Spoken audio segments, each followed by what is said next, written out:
안녕하세요. 지원자 쌤입니다. 오늘은 세계사 6강 서양 중세사 파트 1 수업 진행해 보도록 하겠습니다. 좋아요, 구독, 댓글, 알람 설정까지 부탁드려요. 자, 이제 서양 중세사 파트입니다. 시기상으로는 서로마 제국 멸망 이후부터 르네상스 이전까지를 서양 중세사로 교과서는 분류하고 있어요. 그래서 굉장히 긴 시간입니다. 여기도 1000년에 가까운 시간이라 또 다양한 일들도 있고 해서 굉장히 분량이 많아요. 시험에 그리고 꼭 한두 문제씩 등장합니다. 매 시험마다. 그럼 어떤 주제가 등장하느냐? 뭐 다양한 주제가 등장해요. 당연한 얘기겠죠? 프랑크 왕국 등장하고요. 교황이래. 교회 성장과 교황권 혜택, 교회 파트 꼭 나오고요. 비잔티움 제국도 주기적으로 등장하고요. 십자군 전쟁도 가끔 나옵니다. 그리고 중세 경제 파트가 일단 잘 안 나와요. 그리고 중세 중앙집권국가도 100년 전쟁 정도만 등장했고요. 문화는 거의 안 나왔고, 마지막으로 봉건제가 이전 교육과정까지는 종종 등장했는데 2015 개정 교육과정 이후론 아직 한 번도 등장하지 않았어요.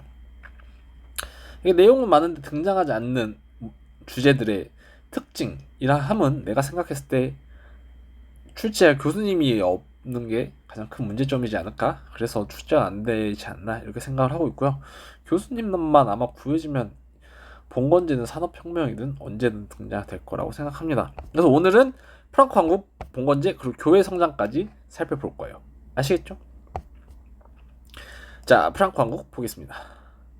프랑크 왕국은 요 네 인물의 업적들을 구분해서 잘 학습해 주시면 되는데, 업적뿐만 아니라 이 네 인물의 관계까지도 잘 파악해야 합니다. 자, 게르만족부터 살펴보겠습니다. 게르만족은 유럽 북부 지역이나 발트 연안, 우리 배웠었죠? 저기 북쪽에 살던 애들이에요. 4세기 말 중앙아시아 유목민족 중에 훈족이라는 애들이 있는데 얘네들이 동유럽까지 왔어. 근데 또 게르만족 입장에서 훈족은 또 이길 수가 없네. 그래서 얘네를 피해서 로마 영토 안으로 이동해요. 그리고 다른 게르만족도 이동을 해. 그래서 이제 서로마 제국 안에서 얘네들이 뭐 여러 작은 왕국들을 건설하면서 살아요. 그리고 이제 지내다 보니까 서로마 제국 별로 힘도 없는 것 같고 마음에도 안 들고 그러니까 이제 없애버려요. 그래서 서로마 제국이 게르만족 출신 용병 오도아케르에서 멸망합니다. 그리고 이후부터를 중세 유럽 사회라고 중세 유럽 사회라고 이야기합니다. 그러면 이제 아까 그 여러 왕국 중에서 좀 가장 영토가 컸고 이 또 프랑스뿐만 아니라 서유럽 전체를 차지했잖아. 그래서 이후 유럽 사회에 여러 영향을 끼쳤기 때문에 우리가 프랑크 왕국을 중심으로 살펴보게 됩니다. 자, 그럼 프랑크 왕국 중에서 처음 등장한 왕조가 메로베우스 왕조예요. 이 만든 사람 성씨가 메로베우스여서 메로베우스 왕조입니다. 오케이? 자, 클로비스라는 인물이 처음에 메로베우스 왕조를 개창해요.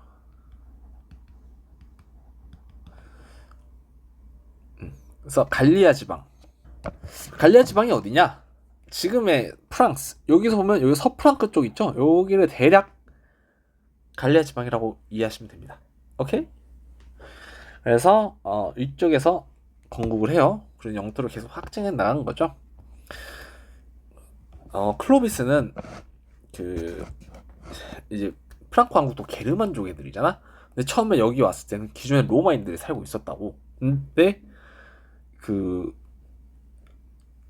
당연히 로마인들 입장에서는 게르만족이 오면 반갑지 않지 않겠어요? 별로 안 좋지. 근데 왜 여기 듣도 보도 못한 애들 왔으니까. 근데 어쨌든 잘 지내려면 우선 얘네들이랑 공통점을 만들어내야 돼. 그리고 가장 좋은 게 종교예요, 당시에. 그래서 이 로마 카톨릭 크리스트교로 개종합니다, 아타나시우스 파로. 그래서 로마 주민들과 좀 정서적 종교적으로 융합하려고 시도를 많이 했어요.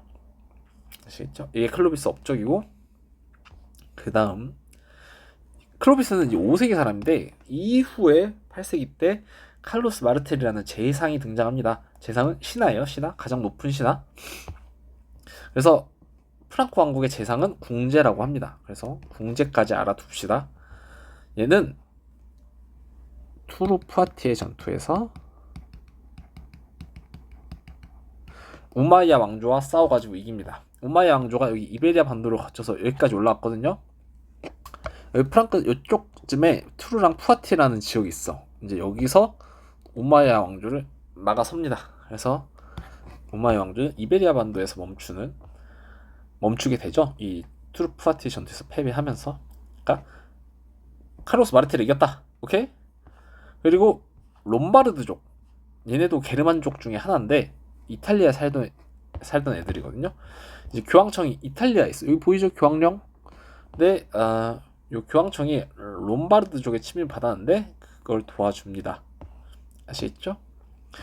근데 칼로스 마르텔은 제상에서 끝냈어.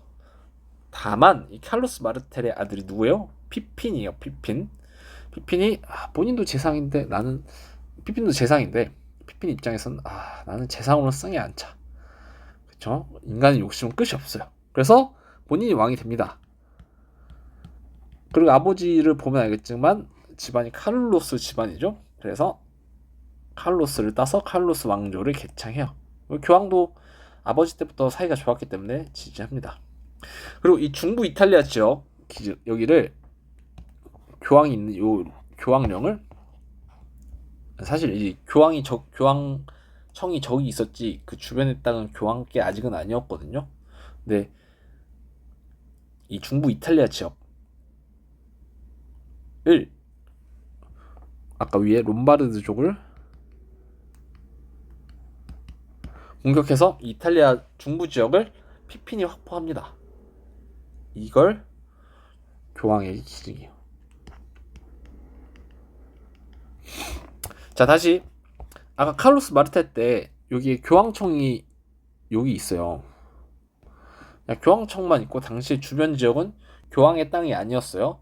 근데 칼로스 마르텔 당시에 교황청이 롬바르드족의 침입을 받았으니까 그때 칼로스 마르텔이 롬바르드족의 침입을 막는 것을 도와줘요.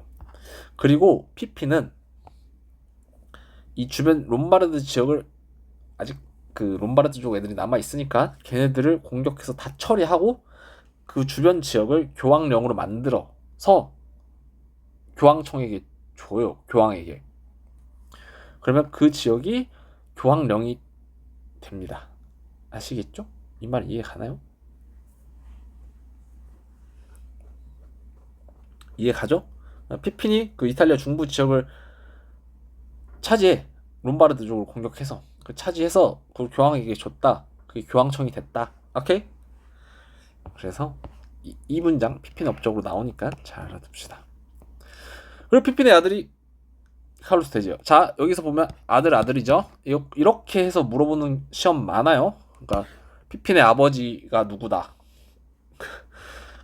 피핀의 아들 이게 누구다. 이렇게 해서 그 아들의 업적으로 오른 것은 이렇게 많이 물어보니까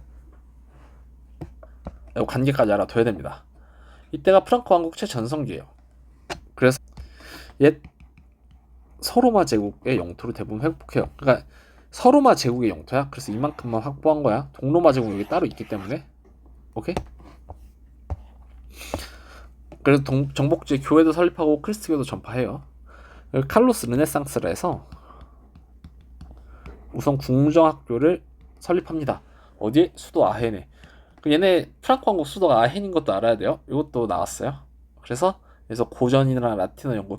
르네상스가 뭐예요? 나중에 르네상스 할 때 다시 배울 거지만 르네상스는 부황이래.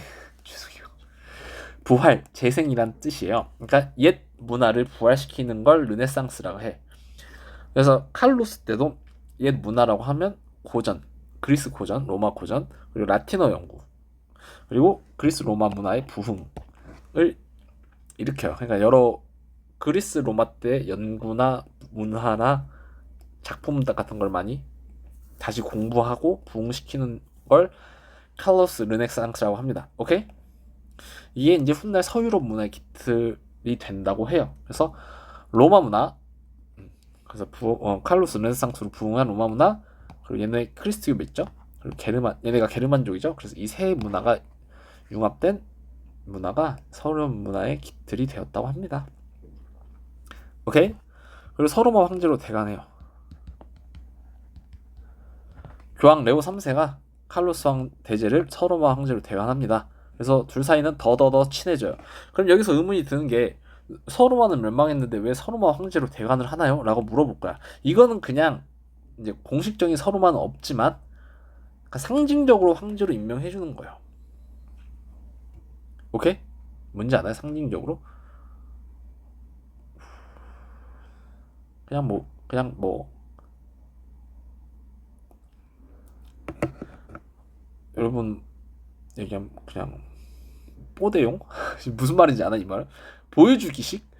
그냥 서로마 황제로 임명만 해주는 거지. 그냥 영광만 누리겠다. 실제적인 로마는 없으니까, 이제 서로만 없으니까. 알겠죠? 어쨌든 상징은 갖고 있다. 칼로스 대제가 서로마 지역을 차지했으니까 그 지역의 황제다라고 상징적인 의미만 갖고 있는 거예요. 오케이? 여기까지가 칼로스 대제 업적이었습니다. 그리고 이제 베르댕 조약과 메르센 조약으로 칼로스 대제 사후에 프랑코 왕국이 쪼개집니다. 그래서 보면 베르댕 조약으로 일단 둘로 이렇게 쪼개지고요. 메르센 조약을 통해서 이렇게 셋으로 쪼개져요. 결국에 이게 프랑스, 이게 독일, 이게 이탈리아가 됩니다. 오케이? 그래서 이 두 가지 조약으로 프랑코 왕국이 쪼개졌다. 알아두시면 될 것 같아요. 그 다음 봉건제 보겠습니다. 노르만족의 이동. 노르만족은 수능이 잘 안 나와요. 네, 한번 보겠습니다. 저 북유럽에 살던 애들은 노르만족이라 그래. 북쪽에 있다 해서 노르만이야. 그 노스 알죠? 영어로 이걸 따서 노르만이라 그래. 걔네들도 추운 동네 사니까 먹고 살 게 없어서 밑으로 내려와요. 그리고 이제 유럽 각지 나라를 세워. 그리고 기존에 살던 곳에는 뭐 노르웨이, 스웨덴, 덴마크라는 나라를 세워요. 이해가요? 기존에 살던 곳에선 이런 나라들을 세우고요. 얘네들이 내려와서는 프랑스의 노르망디 공국, 잉글랜드 노르 왕종, 영국, 이탈리아의 시칠리아 왕국, 러시아인 요로도롱 나라들을 세워요. 그냥 이렇게 이동했다고만 알고 있으면 돼요. 알겠죠? 이동해서 이런 나라를 세웠다까지만 알아두면 돼요. 그리고 기존에 있는 요런 나라들을 세웠다. 오케이? 그리고 어디서 왔다? 북유럽에서 왔다. 말하면 됩니다. 자, 그럼 본격적으로 봉건제 볼게요. 알아둬야 됩니다, 여러분. 이거 공부 안 했다가 나오면 어떻게 책임질 거야? 나는 하지 말라고 한 적 없어?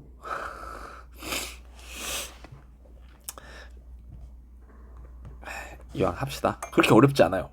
보겠습니다. 우리 그 세계사 배우는 학생들도 그렇지만 중국에서부터 봉건제가 나오잖아요. 그럼 누구의 봉건제가 제일 우선이야? 주나라 봉건제가 제일 우선이에요. 그리고 봉건제란 용어는 애초에 주나라에서 먼저 썼어요. 그러면 왜 서양의 이 제도를 봉건제라 할까요? 우리나라 역사가들이나 중국의 일본의 역사가들이 서양의 역사를 이렇게 들여와서 공부할 때 번역은 해야 되는데 이 제도를 뭐라고 번역하지? 이렇게 고민을 한 거예요. 근데 형태가 주나라 봉건제랑 비슷한 거야. 그래서 이걸 그냥 봉건제라고 번역을 해버린 거예요. 오케이? 그러니까 봉건제가 됐어요. 알겠죠? 자, 보면 봉건제 배경 위에 보면 아까 노르만족, 마자르 얘네들가 헝가리 사는 애들이에요. 이슬람 세력이 유럽을 침입해. 어쨌든 이렇게 보면 서유럽 애들은 얘네들이 더 싸움을 잘하기 때문에 무서워서 살 수가 없어요. 그래서 지방의 유력자들, 저번에 설명했죠? 돈 많고 땅 많고 권력 있는 애들을 유력자라 그래. 걔들이 성을 쌓아. 일단 얘네들 못 오게. 그리고 무장을 해서 스스로 기사가 돼요. 그리고 이 기사들은 어쨌든 자기네가 자기 동네에 성을 쌓아주니까 그 안에 있는 백성, 지역민들도 보호를 해주죠. 그래서 기사들이 자연스럽게 사회 지배층으로 성장해요. 이 성도 내가 쌓았어. 너네 내 말 똑바로 들어. 이렇게 되는 거예요. 오케이? 그리고 지역민들은 농민으로 삼아요. 너네 저기 마자르족, 노르만족에게 맞아 죽기 싫으면 내 말 똑바로 듣고 내 땅에서 농사 지어. 이렇게 되는 거예요. 오케이? 이게 봉건제의 시초야. 오케이? 여러분 그냥 여러분 나 이렇게 험악하지 않아요. 그냥 여러분 이해하기 쉽게 이렇게 설명하는 거예요. 여러분 이렇게라도 이해해야지. 막 나 원래 이렇게 막 여러분 사람 만나서 이렇게 협박하고 그러지 않아요? 이해해 주세요. 그래서 봉건제는 크게 장원제랑 주종제로 이루어져 있습니다. 그래서 주종제는 정치적 관계를 의미하고요. 장원제는 경제적 제도를 의미합니다. 그래서 주종제부터 볼게요. 주종제, 주인과 종을 따서 주종제라 그래요. 주종제는 주군과 봉신이 종이라고 생각하면 돼요. 이 둘 사이의 쌍무적 해양 관계라고 의미합니다. 그래서 서양 봉건제의 특징이야. 쌍무적 해양 관계는 우리 중국이나 이런 데는 없어. 주군은 봉신에게 봉토, 땅을 줍니다. 봉신은 주군에게 충성, 그리고 군사적 봉사. 그러니까 충성을 마치고 우리 주군이 군대가 필요하다고 하면 갖다 바치는 거야. 오케이? 그리고 경제적 의무도 있어. 세금도 갖다 내요. 오케이? 대신에 서양 봉건제의 특징은 봉신의 불이권을 인정해. 이게 무슨 말이냐? 봉신, 그 영주, 땅을 받은 영주는 자기 영토 안에서 마음대로 과세하고 재판할 수 있어. 그러면 위에 있는 주군은 이 봉신의 땅 안에서 일어나는 과세랑 재판에 개입을 할 수가 없어요. 아시겠죠? 이게 불이권입니다. 그래서 지방 분권화가 심화돼. 이 말이 뭐 말이냐면 봉신의 권력은 강해지고 주군의 힘은 약해져요. 오케이? 이 말이에요. 오케이? 그래서 이게 주종제다. 주종제 보면 여기 있죠. 여러분 근데 자, 땅을 주는 사람이 무조건 주군이야. 그러면 이건 상대적인 관계야. 왕이 제후에게 땅을 주면 왕이 주군이고 제후가 봉신이에요. 여기까지 이해가? 근데 이 봉건제는 계단식으로 이루어진다고. 이 왕이 이 밑에 두 명의 제후에게 땅을 나눠주면 이 밑에 제후들도 밑에 자기 밑에 기사에게 또 땅을 나눠줄 수 있어. 그러니까 이렇게 계단식, 피라미드식, 다단계식으로 확장이 가능해요. 그러면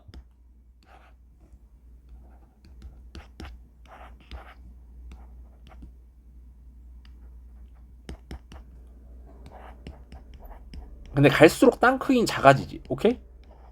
이게 밑에 있는 사람일수록 땅 크기가 작아져. 봐봐, 이 제후랑 기사의 입장에서 제후가 기사에게 땅을 줬기 때문에 누가 주군이야? 얘가 주군이에요. 이 둘만의 관계에서 보면. 그리고 기사가 봉신인 거지. 영주. 오케이? 이 말 이해가요? 그러니까 이 땅 좋냐 안 좋냐에 따라서 주군과 봉신이 나눠진다. 이 안에서가 주종제고요. 여러분, 농노는 여기 해당이 될 수가 없어. 오케이? 그럼 농노만 따로 보러 가겠습니다. 장원제. 장원은 이 넓은 땅이라는 뜻이에요. 그래서 장원은 그냥 주군이 준 봉토라고 생각하면 돼. 넓은 땅. 봉신이 주로 다스리죠. 영주. 그래서 영주의 성도 거기 있고요. 교회도 있고 영주의 땅, 토지도 있어요. 거기는 경작지, 목초지, 삼림, 황무지 이런 게 섞여 있어. 여기서 중요한 건 경작지예요. 경작지는 뭐냐면 농사 짓는 땅을 경작지라 그래. 여기는 영주 직영지. 영주가 직접 관리하는 땅, 그리고 농노 보유지. 농노들의 땅도 조금 있어요. 많진 않아. 여기 있고 삼포제로 운영해. 삼포제가 뭐냐 그러면 땅을 세 등분하는 거야. 여러분 농사 안 지어봤죠? 저도 안 지어봤어요. 그래서 춘경지, 추경지, 휴경지로 나눠. 그러면 그 농사를 지을 때는 계속 땅을 쓸 수가 없어요. 그게 왜 그러냐면 농사 지을 때 결국 땅에 영양분을 농작물들이 빨아먹으면서 자라는 거거든요. 그러다 보면 결국 땅의 영양분도 떨어져서 농작물이 잘 안 자라게 되는 경우가 와. 그걸 지력이라 그래요. 땅의 힘, 땅의 영양분을 지력이라 하는데, 그래서 여기서는 봄에 농사를 지어. 여기는 가을에 농사를 지어. 그리고 얘는 한번 쉬어. 얘는 그러면 쉴 동안 지력을 회복하는 거야. 그래서 이 세계를 계속 돌아가면서 그 다음에 얘가 춘, 추, 휴가 되는 거지. 그래서 세 부분으로 나누어서 운영한다. 이게 삼포제다. 이해가죠? 그리고 장원제는 영주와 농노 그리고 소수의 자유민으로 구성되어 있다. 인원 구성은 그렇게 되어 있다. 이렇게 이해하면 됩니다. 그러면 이 인원 구성을 볼게요. 그래서 봉건제 중에 주로 등장했던 문제, 예전의 문제들 중에 보면은 농노의 특징들을 많이 물어봐요. 농노는 영주의 지배를 받는 예속 농민이야. 이게 로마의 콜로누스에서 발전된 제도예요. 그래서 얘네들은 어떤 의무가 있냐? 일단 노동을 해야 돼요. 그래서 아까 이 경작지가 영주 지경지랑 농노 보유지로 구성돼 있다 했잖아. 그러면 그냥 쉽게 여기면 영주 지경지, 농노 보유지는 작아요. 요만큼밖에 없다 해. 그러면 본인 땅도 어쨌든 농사를 지어야 되지만 그 본인 땅을 어쨌든 영주가 준 거잖아. 그래서 이 본인 땅에서 농사를 하는 대가, 본인 땅을 이용한 대가로 영주 땅에 가서 농사를 지어야 돼요. 이 말 이해가?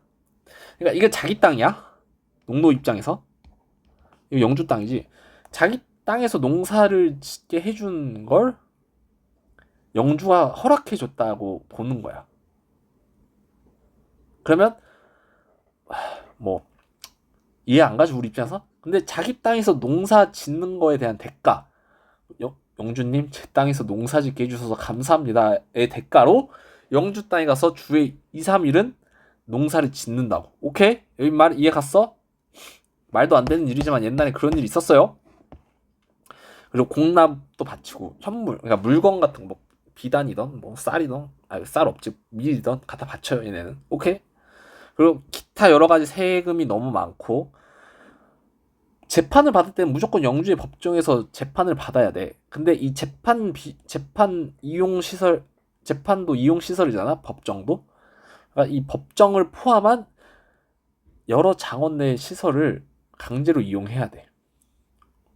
그리고 비용을 무조건 내야 돼 영주한테. 이거 다 영주 거예요. 이 시설들은. 그러니까 뭐 그 옛날에 물레방아? 아니 어쨌든 물레방아든 방앗간이든 이런 거 강제로 이용하고 강제로 돈을 내야 됩니다. 어쨌든 쉽지 않은 삶이죠 농노가. 그래서 농노가 없는 권리가 하나 있는데 거주 이전의 자유가 없어요. 그래서 태어나면 거기서 평생 살아야 됩니다. 대신 혼인은 할 수 있었고요. 농지를 보유할 수 있었어. 그래서 재산을 소유할 수 있었습니다. 많진 않았겠죠. 그렇습니다. 그리고 소수의 자유민이 있는데 자유민도 어쨌든 영주에 대해서 납세, 군역, 재판의 의무는 있었어요. 그러니까 군대 가야 되고 세금 내야 되고 재판은 무조건 영주 법정에서 재판을 받아야 했고요. 재판 받을 때만 없는 거 지원해서 재판 받진 않았겠죠. 재판 받을 땐 무조건 영주 법정에서 재판을 받아야 했고, 대신 얘네들은 뭐 거주 이전의 자유가 없고 그러진 않았어요. 여기까지가 봉건제입니다. 그래서 봉건제의 특징 잘 정리해주세요. 알겠죠? 주종제랑 장원제를 따로 구분해서 보면 됩니다. 그러니까 아까 얘네가 어쨌든 그 땅의 주인이잖아. 그리고 밑에 농노가 있고, 농노는 얘네랑 공납이랑 부역, 일 같은 걸 하고, 어쨌든 얘네가 뭐 농노를 보호해준다는 명분은 있죠.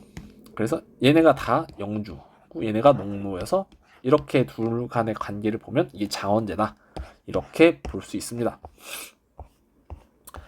그다음 이제 여러 봉건 국가들이 서유럽에서 발달하는데, 동프라크에서는 오토 1세가 즉위해서 뭐 여러 침략들 격퇴하고요. 이탈리아 내란도 진압을 합니다. 그리고 로마 제국 황제를 즉위해서 신성 로마 제국이라는 나라를 세워요. 그래서 이때부터는 신성 로마 제국이라고 합니다. 여기가 독일 땅이야. 오케이?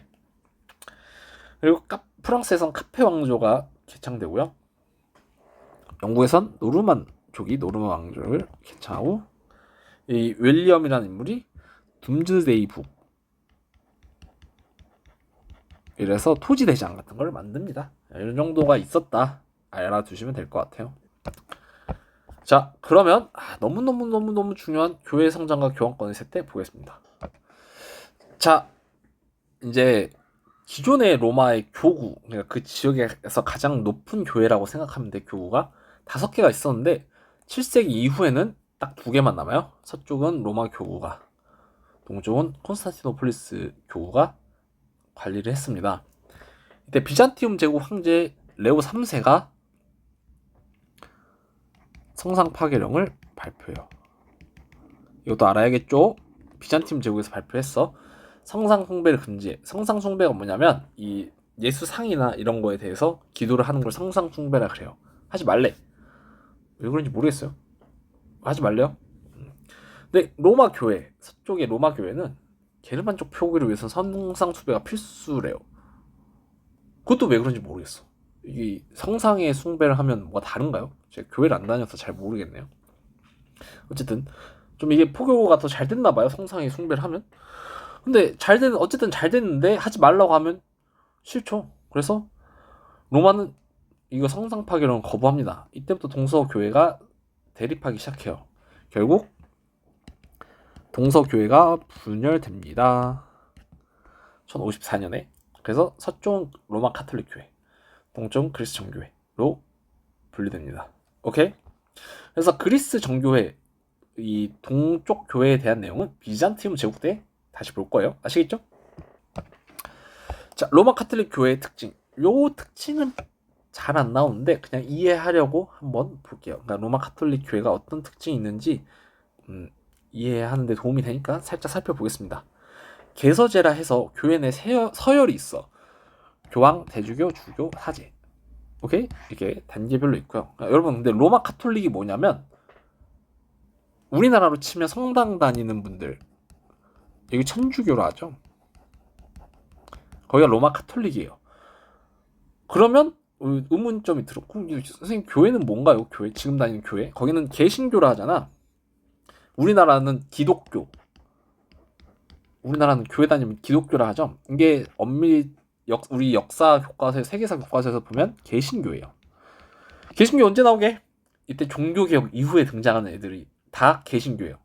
루터파, 칼뱅파, 영국 국교회, 칼뱅파가 청교도죠.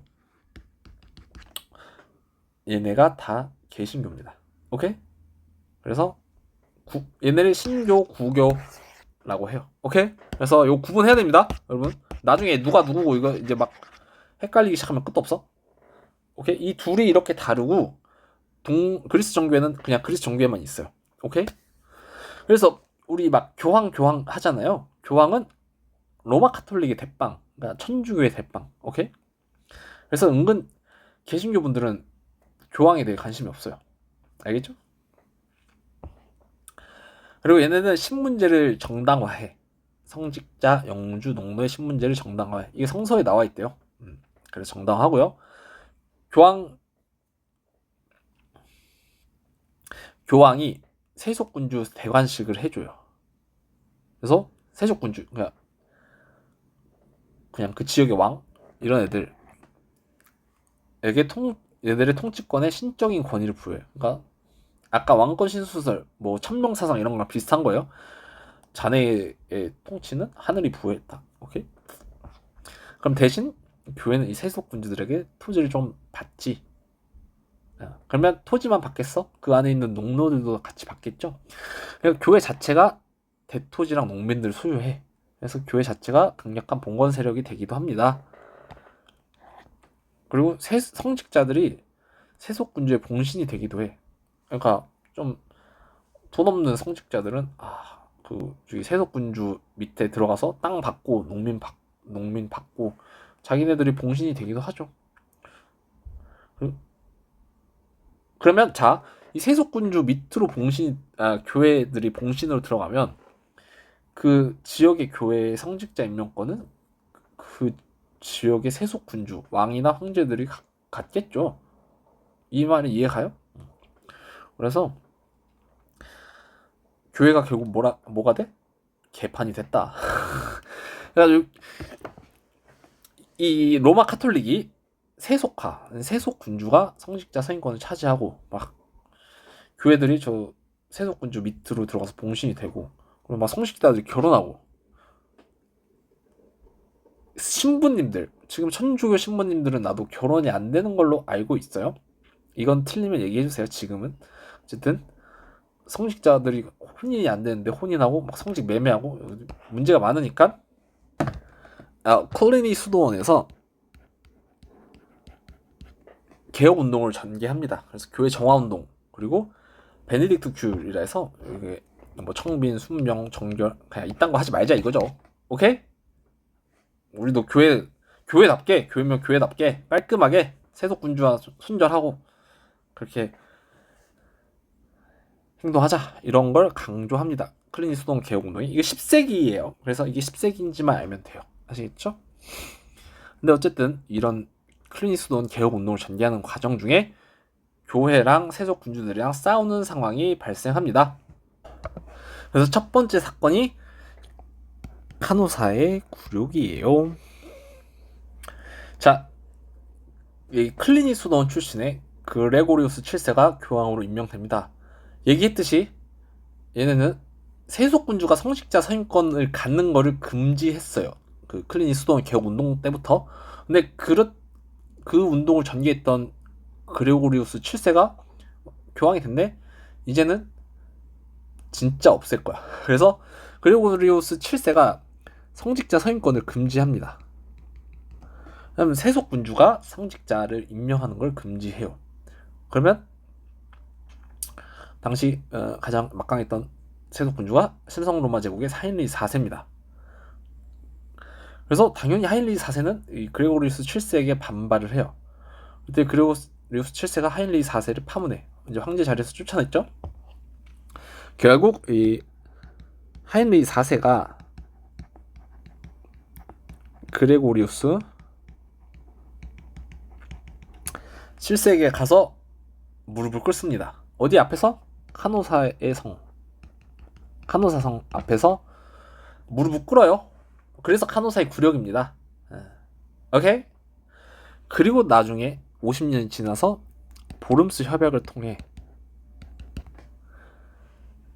성직자 서임권을 교황이 차지합니다. 오케이? 대신 성직자가 황제의 봉신이 되긴 하는데 그리고 황제가 주교 선출에 직접 참여할 권리를 갖긴 하지만 성직자 서임권을 교황이 어쨌든 갖는다. 이거는 이제 하일리 5세랑 다음 신성로마 제국 황제인 하일리 5세랑 칼리스투스 2세 교황이 체결을 해요. 아시겠죠? 그리고 이후에 다시 교황권은 점점 강해져서 13세기에는 절정이 됩니다. 그래서 교황은 해, 황제는 달이라는 교황권이 막강함을 보여줬어요. 자, 그치만 이 또 올라간 권력은 떨어지기 마련이요. 여러분 세상에 영원한 건 없어요. 알겠죠? 자, 그러면 이 왜 교황의 권이 떨어지는지 한번 보겠습니다. 십자군 전쟁이 실패했죠. 십자군 전쟁은 나중에 또 따로 볼게요. 십자군 전쟁이 실패하자 교황권이 하락합니다. 그리고 또 다른 문제로 교회 성직자 과세 문제가 대두돼요. 프랑스 왕 필리프 4세랑 그 교황이었던 보니파큐스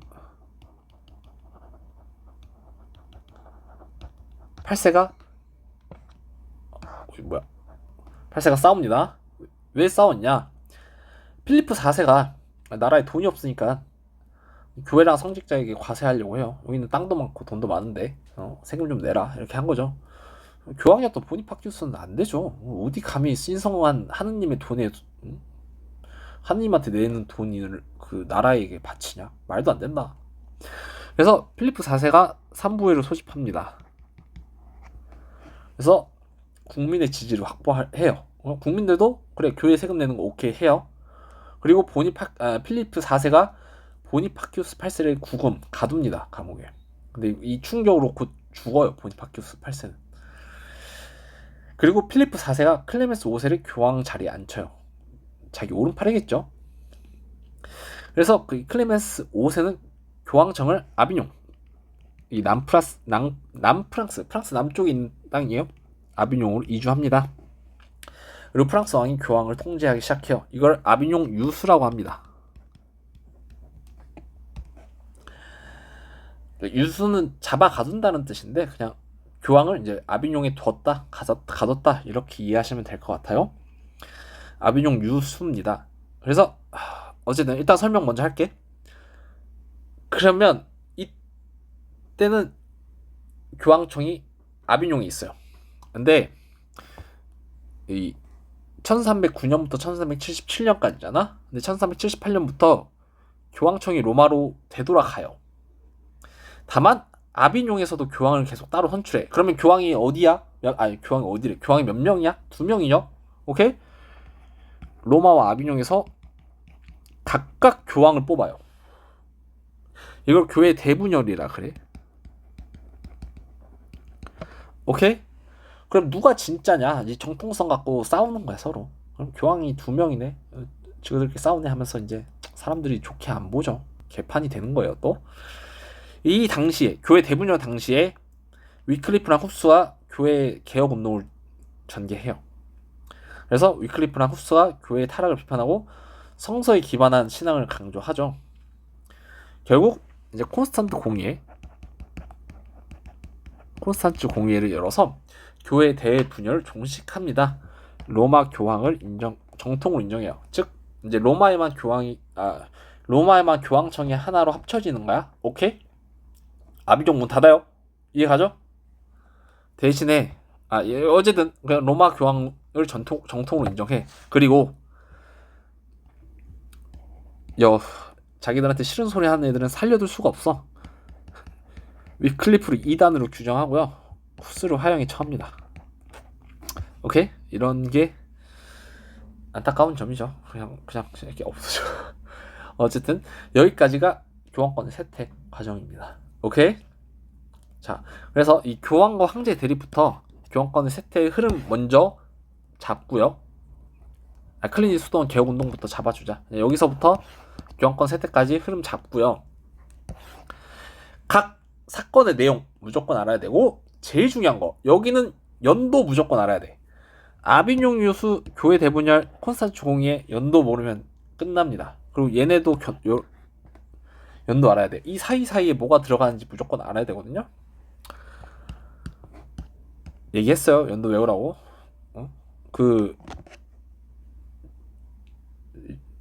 이런 말 하기 그렇지만 좋게 말로 할 때 외우죠. 너무 말넘심인가? 미안해요. 꼭 외워. 여러분 차라리 외우고 말지. 수능 때 왜 못 외워서 틀리면 그것만큼 억울한 게 없어요. 알겠죠? 외우시라고. 얘기했어. 올해는 조금 여러분 마지막이니까 내가 강력하게 이야기할 거예요. 어쨌든 각 사건 흐름 파악하고 이해하면서 그리고 이제 각 사건의 내용 전개 과정 다 파악하고 제일 중요한 거 연도 외우자. 선생님 이렇게 다 따로따로 있으면 못 외우겠어요. 그럴 줄 알고 제가 또 이렇게 연도 칸까지 만들어두지 않았겠습니까?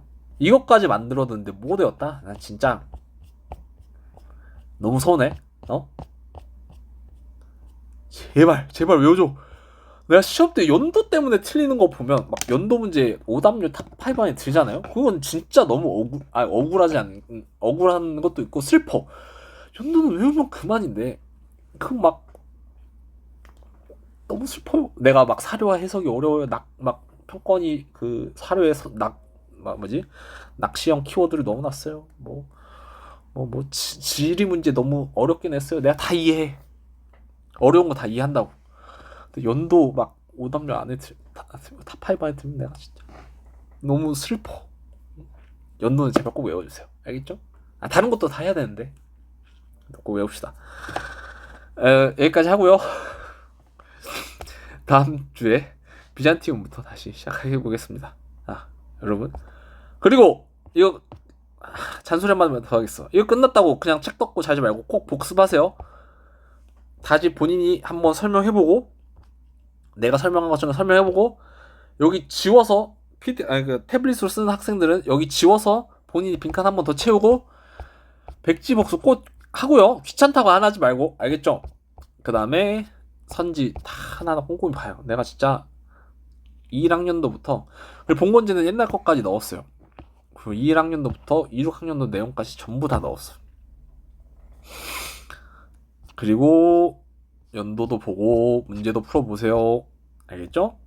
그러면 오늘은 이만 여기서 마무리하겠습니다. 고생했고요. 다음 시간에 만나요. 안녕.